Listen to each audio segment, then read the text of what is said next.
So recently, two people that I ran with in active addiction overdosed and died. I don't think people realize just how bad the problem actually is, especially because now people aren't even using the drug that they originally got addicted to. Most opiate or heroin addicts aren't using opiates or heroin anymore.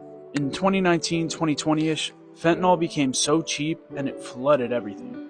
Finding heroin was like finding a needle in a haystack at that time for me. So my drug of choice inevitably became fentanyl.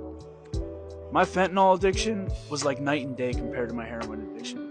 Heroin could last me half the day. Fentanyl, the high would only last me a couple hours.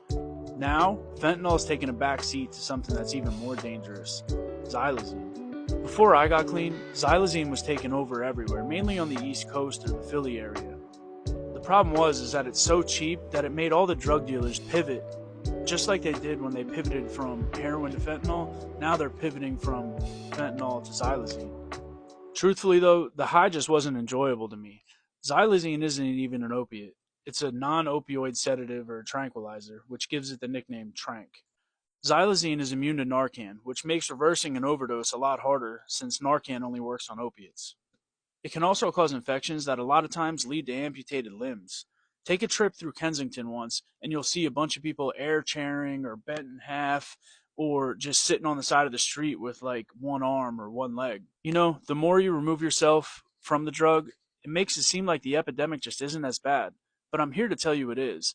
See, I work in a treatment facility, and we don't struggle to fill the beds. We all know the saying in active addiction, there's only three outcomes: jails, institutions, or death. In recovery, your options are endless. Don't wait until you're trapped in Kensington with one arm or one leg or bent in half on the side of the street. Help's out there.